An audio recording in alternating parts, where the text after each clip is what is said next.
Hi, everyone. It's Bill and Wendy with Carolina Capital Management. We are trying to be, I'm sorry, No, you're far enough. Look, socially distant. yeah, Of course, we've always been, what do you call it? distant. I was going to say mentally distant. Well, that would be you. Relationship distant. We're here with our good friend, and I usually don't say doctor, but he's a doctor, so you got to say it. Bill Caldon. Hi, everybody. How you doing? Bill is up in upstate New York, correct? Way upstate New York, about 20 miles from the Canadian border. Wow. We're getting snow tomorrow. No kidding. Really? No, really? Yeah, really. I was gonna ask you if they had any flowers blooming yet. Margaret's got some, yeah. A few. Nice. Yes. So you're inundated with pollen. Maybe the snow will knock it down a little bit. Yeah. Right? Yeah, maybe green snow, which is better than yellow snow, I assume. Okay, so we've got to do this. You know, we're telling stories before we went live, and I want my brother Bill to tell the story about your TED Talk, Bill, at one of our events. Okay, real quick. I don't want to embarrass him too much. Oh, he doesn't care, do you? Don't embarrass. Our mastermind group that we're a part of, Freedom Founders, people are at the time we were asked to do TED Talks, and Bill did his TED Talk on coconut oil and how good it is for you for a variety of things, but mainly cooking with. You're trying to find alternatives to olive oil because it ends up not, you can't cook it at a high enough temperature or it burns on you. See, he was listening, Bill. He was. I'm impressed. So anyway, at the end of this TED Talk, he pulls his shirt off and he's got this coconut bra on. And he looked real pretty.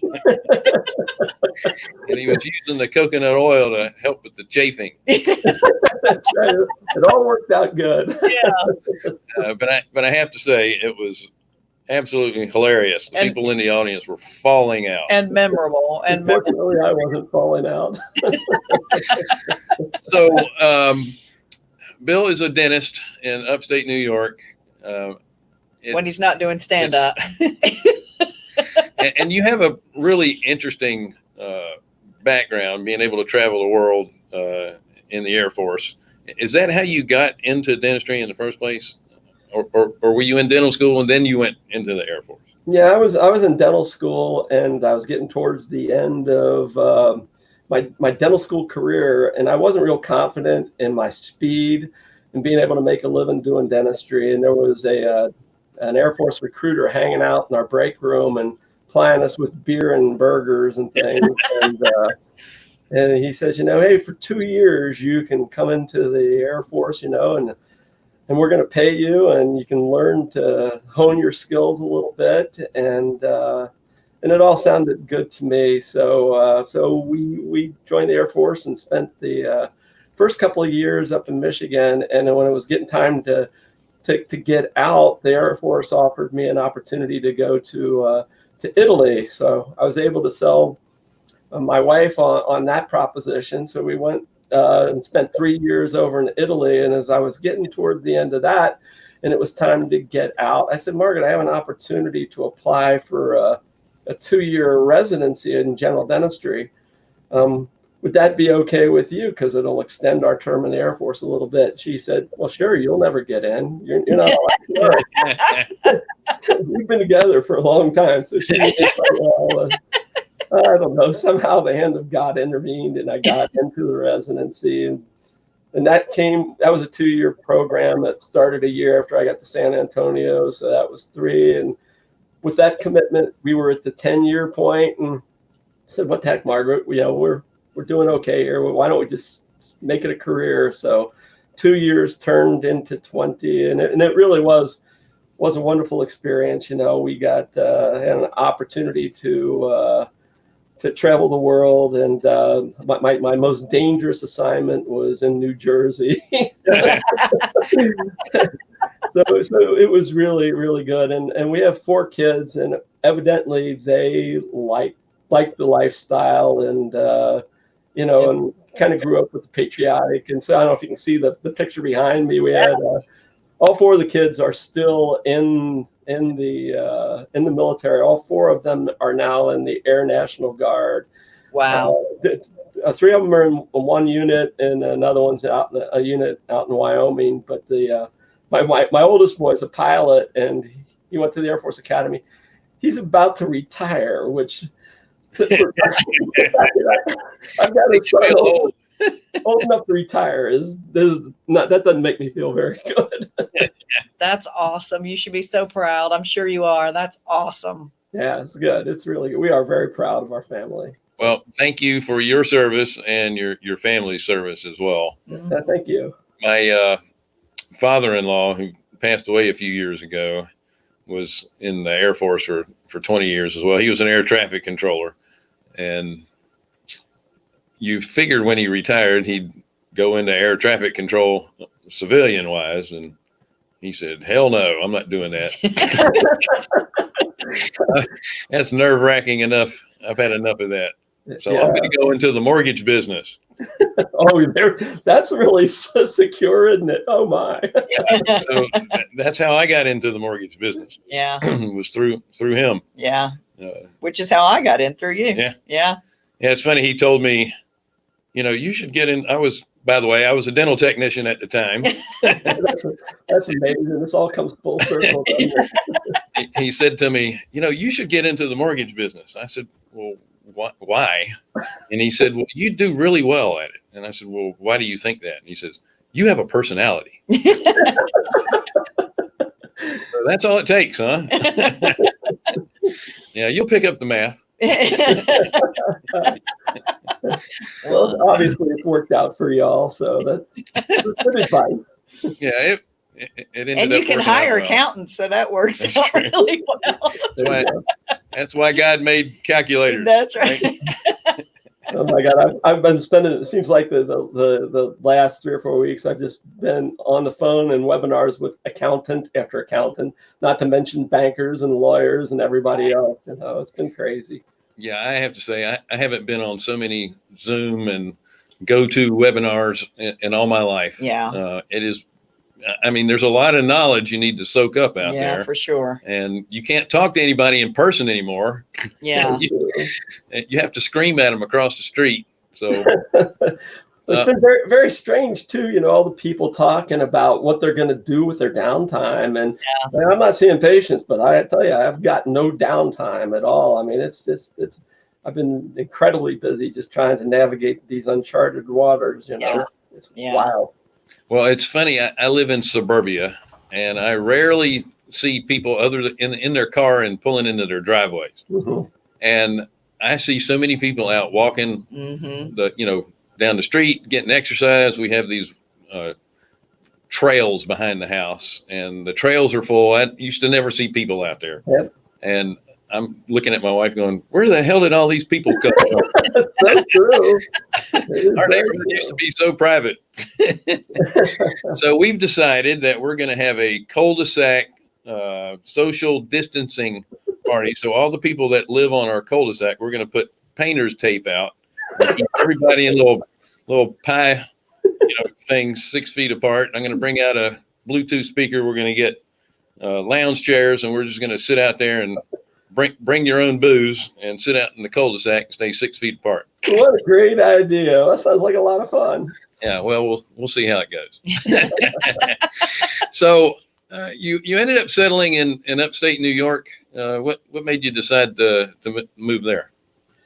So Margaret and I are both from Kentucky. We've been together since we were 15, so a really long time. A lot of people accuse us of being brother and sister being from Kentucky. So and where we are in New York, we're right at the edge of the Adirondack Mountains. And so it's kind of okay to marry your sister up here. So we do fit in quite well. But this was our last assignment in the Air Force, more or less. The base closed up here, and I had another year to go. And the family said, "We're going to miss you. We hope you go someplace nice. We're not coming. We're going to stay here." So this is where we ended up settling. So it was the Air Force that brought us here, and kind of bizarre. We've been here now since '92, so we've been here, 28 years, whatever, longer than we've been anywhere in our entire lives. So it truly has become home, and we live right on Lake Champlain. The moonrise 2 nights ago was just breathtaking. So big full moon. So it's wonderful. That's awesome. Yeah. So, tell me about the new business or the new normal. I'm sure you're like everyone else. You had to shut down temporarily. How do you think the dental business in most areas of the country are going to go? Are you seeing that perhaps your smaller independent offices are going to get even smaller, and then your larger network or corporate owned, are they going to get larger? Do you see them kind of pulling back? I know that a large amount of dentistry is, let's call it elective surgery, for no better way of saying it. So I'm just looking out and seeing, I see people are going to save more money now and not spend extra until they forget about this, because, Let him answer. No, I think he's doing really well so far. I think he's got it. I'm going to talk for another 30 minutes. In my mind, I'm seeing And he's going. that people, I'll let him talk in a minute. Bite me. I would, but I got to stay 6 feet apart. That's true. So in my mind, I just see people are going to be saving more because they're worried about not having enough reserves, and they're not going to go for the more luxury items. What's your opinion on that? I agree with you, Bill. Ditto. Ah.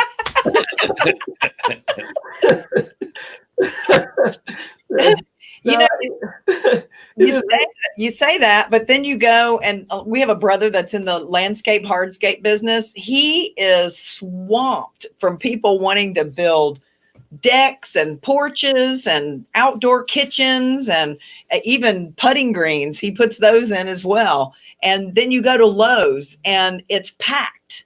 And it's just, they're putting money into different things. So I don't know that I agree with them not spending money. I think they're saving up. And when you guys open your doors back up, you're going to be swamped. It is really hard to tell. And it's probably going to be local. The economies are different everywhere you are. And so some areas of the country are probably going to get harder. Up here, actually, we have a lot of state workers, so they're probably not going to be impacted. The biggest industry up where we are right now is the prison system, and they're all state workers, and that's not changing. So I'm not sure that the finances of the people in our area are changing a whole lot. Obviously, the small mom and pop businesses are really, really, really hurting. I mean, we're shut down, and the hardest part, we talked before we went on the air there about, what we don't have crystal balls. So we were told that, initially we were told by the governor we might be able to start work again on the 19th of April, seeing patients.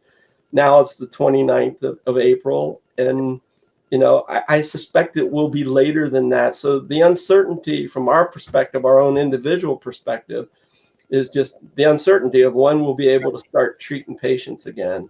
Right. So we've been staying in touch with our patients, and we have a lot of them that are eager to be seen. We've been staying open.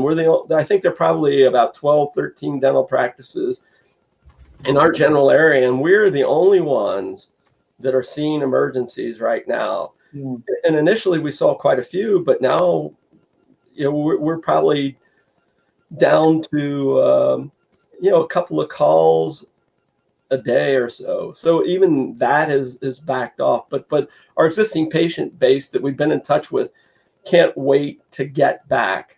I think what Bill was talking about the some of the smaller dental clinics with the older doctors, are not going to survive all this, and the bigger corporate dental practices, the Aspens and some of the other big ones, that they're going to gobble up the small ones, and I think they were already doing that to some extent, but this is going to be a real catalyst for that to happen even more. You know, and as far as how we practice dentistry, it's kind of interesting that we've, you know, the tenet is always practice universal precautions in infection control, not passing disease from us to the patients to us, from patient to patients. You know, you treat every patient as if they have an unknown contagious disease. So we've always done that. However, I think patients are going to have a whole new attitude about being in close proximity to other patients. So how to keep people separated and just demonstrate to them the next level of security for them, that they're not going to come to the dentist and catch another, you know, deadly disease or a highly contagious disease. I think it's just going to be in the forefront of their minds now, even more so than it ever was before. So we're just going to have to demonstrate some of the things that we're doing that are above and beyond things that we've done in the past, which have protected everybody all along to begin with. Right.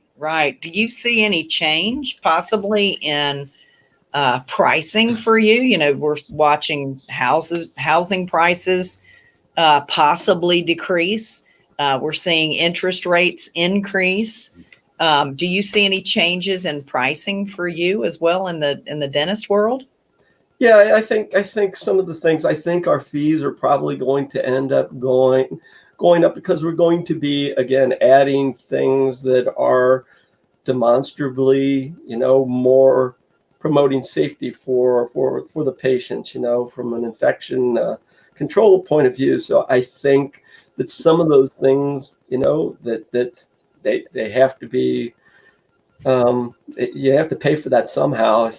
So I think that's going to be passed on to the patients. And so I think the fees are going to go up. I think another interesting part of all this is that the people that are succumbing to the virus are the older people, and almost every one of them have comorbidities. They have other disease processes that are going on that has made their immune system less effective. And so I think from our own perspective, it's something that we've been doing here recently anyway, because I've been involved more in treating sleep and airway disorders and temporomandibular joint disorders.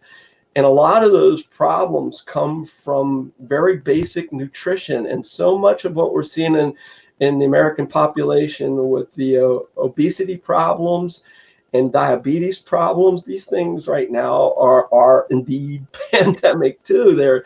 And those are the people that are succumbing to this. So I think what I see our dental practice doing is approaching this as from a basic health point of view. All the things that are causing your dental problems are also causing you to have your type 2 diabetes. They're causing you to gain weight. And a lot of it is things that the people aren't at fault. It's things that we've been told all our lives we're healthy that haven't been. The whole food pyramid is really upside down from what it should be. And it's just things that we're just learning.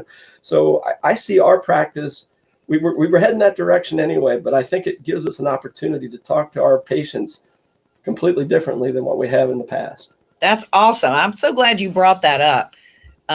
If there was one change in diet that you would recommend to everybody, what would that be? Coconut. Coconut. Coconut. Get rid of the carbs. I mean, that's the most important thing. The poisons, you know, all the things, you know, the things of like I said, in the diet, you know, the grains and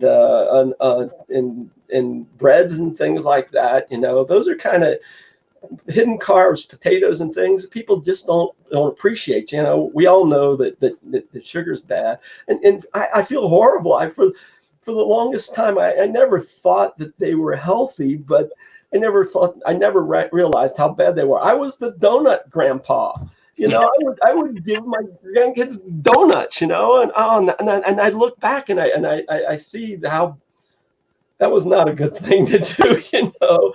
Right. And so it's just the whole mindset needs to change. And I'll be honest, that's the one thing that I don't hear being discussed in all of this about the people that are susceptible and why they're susceptible. And I think that's going to be critical, because that's what needs to be the big change to make it so that this doesn't happen again. Right. Well, the big food companies have a really good lobby. We can follow the dollars. There's no doubt about that. That's right. That's right. And there has to be a little bit of balancing between making sure that the food lasts long enough to get to table. I mean, I understand that there has to be, you know, enough preservatives to, you know, feed a lot more people without all the waste. At the same time, we need to eat more stuff out of our own gardens if we can. No doubt about that. You know, I mean, certainly, and all the processed food, if you can eliminate processed food and just eat the stuff that's, you know, comes out of the garden. And again, there are all sorts of ways to screen those and vet those, because not all of those are healthy either. So Right. we could talk about this forever. I'm so passionate about that portion of and I feel bad because I'm learning all this so late in my career, and I just want to pass it along to the new people that have joined our practice, because I think it's critical. That's awesome. So you've fed the grandkids donuts, and your real kids, your actual kids, you let them ride on the rear deck in the car, right? Bad, for sure. So let's talk about your investing and why you got interested in alternative investments. Sure. What was the catalyst for that? Well, you know, for the longest time, you know, we did what we were told to do with the traditional investing. You know, I was in the Air Force for 20 years, and so I had an Air Force retirement. So the other investments we just didn't, you know, we did IRAs and things like that. But then when we got out and started to practice, you know, we got into the 401k thing, you know, the whole traditional investing plan of, you know, sock away as much money as you possibly can until you have this massive bolus of dollars at the end. And then, you know, you're going to live off of that. And you hope that you've got enough money, because you never know how much is going to be enough, because if it's in the stock market, which is where they're telling you to put it, you never know what the stock market's going to do at any one time. Right. And you really just, your whole plan is, I've got to die before I run out of money. which seems like a great idea to me, you know. So we were so uncomfortable, and you know, as everybody my age, we've rode the downturns where, you know, you lose, you know, half of your investments, and your financial planner says, well, you know, don't worry, you know, you'll get it all back, just ride it out. You're in it for the long haul. And then when you look at it, you know, when you've been doing it for 20 years, and you look at it and you go, you know, I've got in there pretty much what I put in myself. There's not a whole lot left, you know, and so we were feeling pretty uncomfortable with our whole investment strategy. And then, you know, you would mention Freedom Founders and David Phelps, and I came across Tim, and you know, he was all about alternative investments, mostly the real estate market. And we went to the first meeting, and we're totally overwhelmed because we had no concept of anything that he was talking about. The idea was never never anything that was ever taught to us in anything that we had ever been involved in before. But the longer we hung around, the more sense that it made, and the more that we got to meet people like the two of you, that we've come to really love and trust, and there's so many other people in the room that are like that. Yeah. And our biggest frustration, again, we had almost all of our savings tied up in qualified plans in our 401k and IRAs and things. It took us 2 years to get out of the 401k. We had all this bolus of money sitting there that we didn't trust the market, so it was sitting in cash for 2 years that we didn't have an opportunity to invest. And that was the most frustrating part, is we kind of had an idea of what we should be doing, and we couldn't do it. And we kept learning more and more and more, and hearing about all the good deals that were coming and going, and we couldn't partake in them. And we did what we could with what we had. And so now we got out of it finally, and we've completely deployed with all of our money. And it's been so comforting during this time when you're watching the stock market on this massive roller coaster, and just kind of sit back going, that's not us. This is pretty good. Right. Right. So That's exactly right. Well, there are going to be some bruises in every single market, but at least that in the real estate side of things, the bruises are not going to last very long. And there were markets and are markets that are really overheated anyway, and they needed a catalyst to kind of bring prices back to normal, right? And you start looking at it now, there's a lot of markets in this country where you can't buy investment property and make any money because it's so out the sales prices are way too high. And so you had now, which has been good for secondary markets, because you need to have a certain return. And if you have to go out to the smaller markets, or what they call the tertiary markets, it's a big word. It makes more sense. Yeah, that's my word for the day. Tertiary. So it's really helped that areas like the Carolinas. It's helped areas like Nashville, Tennessee market, Dallas, Fort Worth. Now they're not Houston. really. Dallas and Fort Worth is a big city, but it's not New York and LA and Chicago. Anyway, it's really helped spread the investments out throughout the country. And the great thing about real estate too is it is local, and you can be very diverse geographically and property types. It doesn't have to be residential investments. Right. But right now, you certainly don't want to be in brick and mortars in the retail sector. Yeah. I'm a little concerned about those markets with, movie theaters and restaurants, and the small mom and pops are really going to have a hard time, paying rent. And then, of course, you've got, your big malls are dying too. They're all having to be redeveloped. But if you're in housing, it could be multifamily, it could be single family. And I always say this all the time. You need two things in any market: food and shelter. Right. So true. And now there are some business owners that are probably living in their current building because they're going to lose out one way or another. And I hope this stimulus money is going to help bridge that gap. The thing that we're looking at, and I know I keep talking, Bill, I'm sorry. No, it's okay. No, I was interviewing you.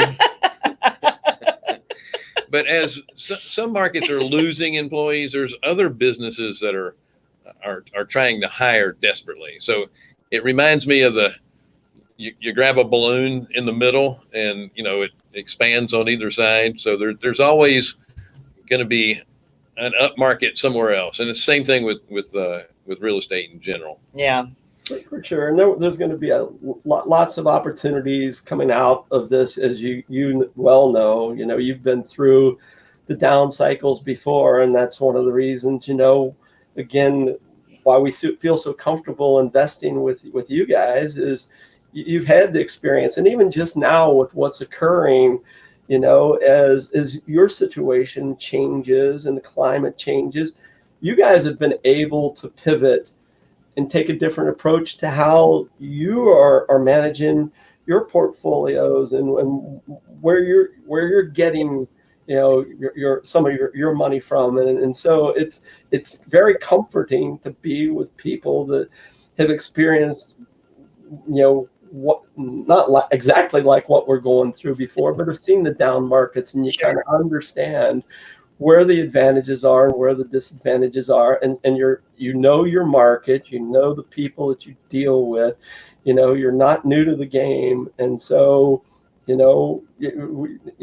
when even when your fund was still doing very well relative to what most other investments are doing, and when it took a little bit of a slump there, you were so transparent in describing exactly what was going on and what you were doing about it and how you were going to fix it. And you just don't get that from from a stockbroker or from a financial planner, who's just taking a cut off of your money. It's just, you're dealing with a friend and a loved one, and it's so nice to be able to do that. Well, thank you. We appreciate that, and it sure helps us when that we're working with people who understand what's going on. They're transparent with us too, and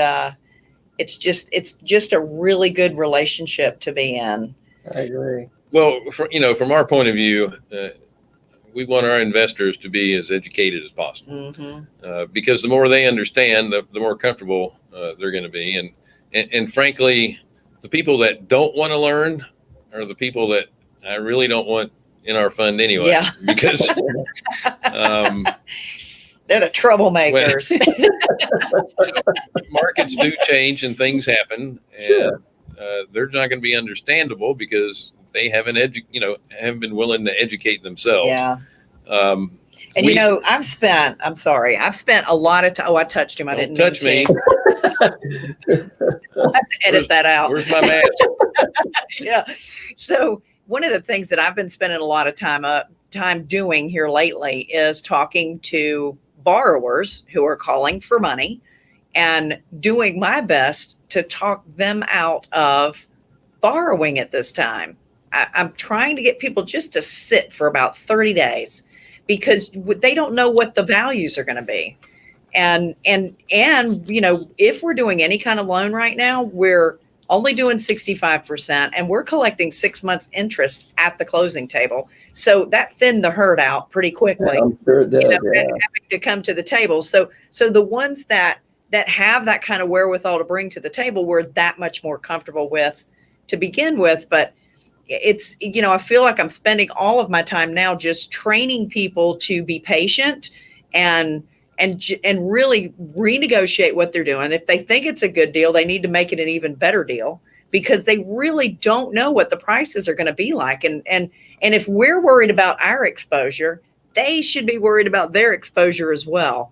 I try to tell people if you're doing a loan and the lender's turning you down, you should be looking, at another property instead as well, because they're turning you down for a reason, or they're steering you in another direction for a reason. And it's important to listen to the people that have been through all of that, and that have parameters and things set up to keep from making mistakes. We're all going to make mistakes. We've made them in the past. We'll make them in the future, but you want to make them as inexpensively as possible. And you want to minimize them as much as That's possible. right. That's exactly right. So, and we were very fortunate that, we changed our focus last year because we knew there was everything was at the top of the market anyway.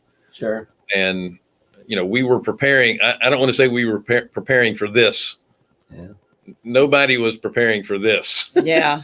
But we were preparing for a downturn. Right. And so we're in really good shape, and we, from our perspective, we're still accepting funds into our fund, Mm-hmm. but we're lending very little right now until to we the can fewer betters for sure. figure out, where the market's going to go from here. But we're going to be in great shape for when the market does turn around.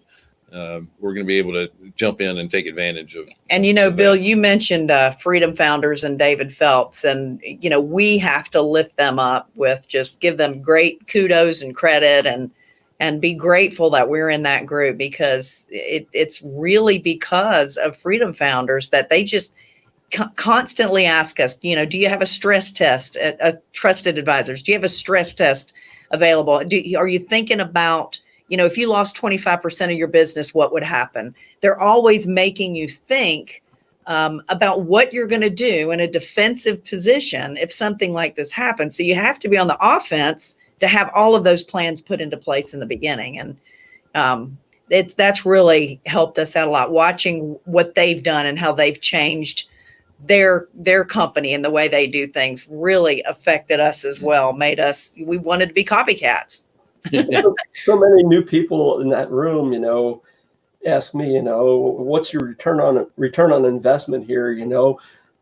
The dollars, that you're paying to be part of that group, is it worth it? I mean, how much money do you make out of that? And you cannot put a dollar figure on being in a group like that. We would have never met you guys. We would have never found out every meeting we go to. It's such an educational experience, right?